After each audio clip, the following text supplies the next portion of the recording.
बहू कहाँ मर गई? अंदर से आवाज। जिंदा हूँ माँ जी। तो फिर मेरी चाय क्यों अभी तक नहीं आई? कब से पूजा करके बैठी हूँ। ला रही हूँ माँ जी। बहू चाय के साथ भजिया भी ले आई। सास ने कहा, तेल का खिलाकर क्या मारोगी? बहू ने कहा, ठीक है माँ जी, ले जाती हूँ। सास ने कहा, रहने दे, अब बना दिया है तो खा लेती हूँ।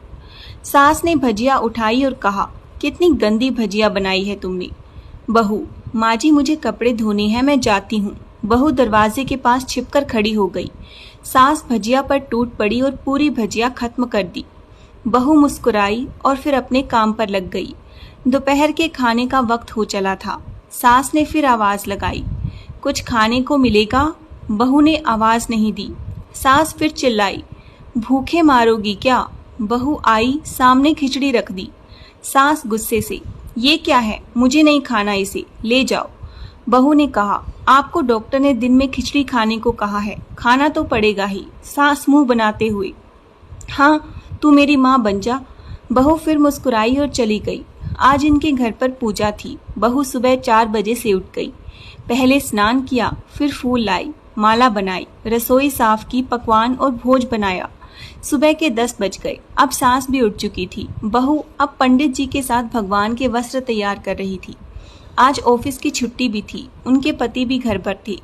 पूजा शुरू हुई। सास चिल्लाती, बहू ये नहीं है, वो नहीं है। बहू दौड़ी दौड़ी आती और सब करती। अब दोपहर के 3 बज गए थे। आरती की तैयारी चल रही थी। पंडित जी ने सबको आरती के लिए बुलाया और सबके हाथों में थाली दी। जैसे ही बहू ने थाली पकड़ी, थाली हाथों से गिर पड़ी। शायद भोज बनाते हुए बहू के हाथों में तेल लगा था, जिसे वो पोंछना भूल गई थी। सारे लोग तरह तरह की बातें करने लगे। कैसी बहू है, कुछ नहीं आता, एक काम भी ठीक से नहीं कर सकती, ना जाने कैसी बहू उठा लाए, एक आरती की थाली भी संभाल नहीं सकी। उसके पति भी गुस्सा हो गए, पर सास चुप रही, कुछ नहीं कहा, बस यही बोल के छोड़ दिया कि सीख रही है, सब सीख जाएगी धीरे धीरे। अब सबको खाना परोसा जाने लगा। बहू दौड़ दौड़ के खाना देती, फिर पानी लाती। करीब 70-80 लोग हो गए थे। इधर 2 नौकर और बहू अकेली, फिर भी वहां सारा काम बहुत ही अच्छे तरीके से करती। अब उसकी सास और कुछ आस पड़ोस के लोग खाने पर बैठे। बहू ने खाना परोसना शुरू किया। सबको खाना दे दिया गया। जैसे ही पहला निवाला सास ने खाया, तुमने नमक ठीक से नहीं डाला क्या? एक काम ठीक से नहीं करती, पता नहीं मेरे बाद कैसे ये घर संभालेगी। आस पड़ोस वालों को तो जानते ही हो ना साहब, वो बस बहाना ढूंढते हैं नुक्स निकालने का। फिर सब शुरू हो गई, ऐसा खाना है, ऐसी बहू है, ये वो वगैरह वगैरह। दिन का खाना हो चुका था। अब बहू बर्तन साफ करने नौकरों के साथ लग गई। रात में जगराता का कार्यक्रम रखा गया था। बहू ने भी 1-2 गीत गाने के लिए स्टेज पर चढ़ी। सास जोर से चिल्लाई, मेरी नाक मत कटा देना, गाना नहीं आता तो मत गा, वापस आ जा। बहू मुस्कुराई और गाने लगी। सबने उसके गाने की तारीफ की, पर सास मुंह फुलाते हुए बोली, इससे अच्छा तो मैं गाती थी जवानी में, तुझे तो कुछ भी नहीं आता। बहू मुस्कुराई और चली गई। अब रात का खाना खिलाया जा रहा था। उसके पति के ऑफिस के दोस्त साइड में ड्रिंक करने लगे। उसका पति चिल्लाता, थोड़ा बर्फ लाओ, तो सास चिल्लाती, यहाँ दाल नहीं है, फिर चिल्लाता, कोल्ड ड्रिंक नहीं है, पापड़ ले आओ। इधर उधर आखिरी में उसके पति की शराब गिर पड़ी उसके एक दोस्त पर और बोतल टूट गई। पति गुस्से में 2 झापड़ अपनी पत्नी को लगाते हुए कहता है, जाहिल कहीं की, देखकर नहीं कर सकती, तुझे इतना भी काम नहीं आता। सारे लोग देखने लगे। उसकी पत्नी रोते हुए कमरे की तरफ दौड़ी। फिर उसके दोस्त ने कहा, क्या यार, पूरा मूड खराब कर दिया, यहाँ नहीं बुलाया होता, हम कहीं और पार्टी कर लेती। कैसी अनपढ़ गंवार बीवी ला रखी है तूने, उसे तो मेहमानों की इज्जत और काम करना तक नहीं आता, तुमने तो हमारी बेइज्जती कर दी।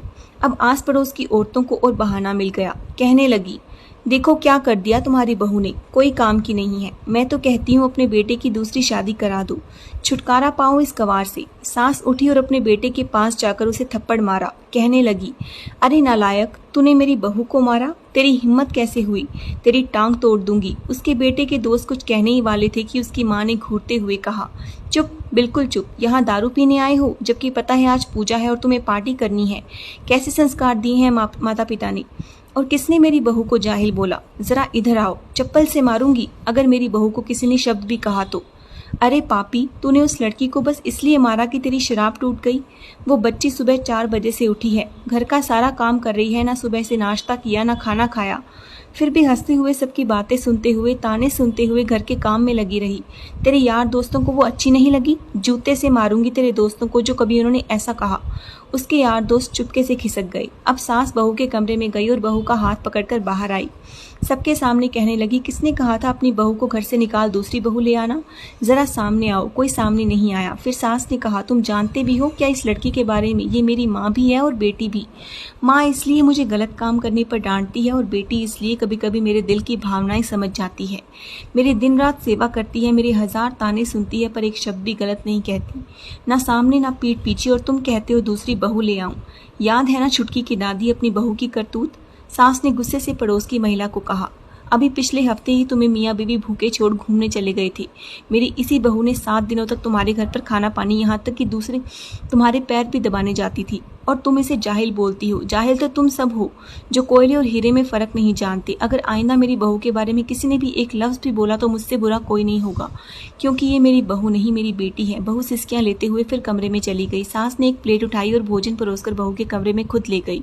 सास को भोजन लाते देखा तो बहू ने कहा, अरे माँ जी आप क्या कर रही हो, मैं खुद ले लेती। सास ने प्यार से ताना मारते हुए कहा, डर मत, इसमें जहर नहीं है। मार नहीं डालूंगी तुझे नई सास चाहिए होगी, पर मुझे अभी भी तू ही मेरे घर की बहू चाहिए। बहू ने अपनी सास को रोते हुए गले से लगा लिया। सास भी रो दी पहली बार और कहा, चल खाना खा ले। फिर मजाक करते हुए कहा, फिर मेरे पैर दबाने चले आना। ये ख्याल मन में मत लाना कि सास पैर बोलती है तो उसका गला ही दबा दूंगी, क्योंकि कभी मैं भी यही सोचती थी। दोनों खूब हंसने लगती हैं। धन्यवाद।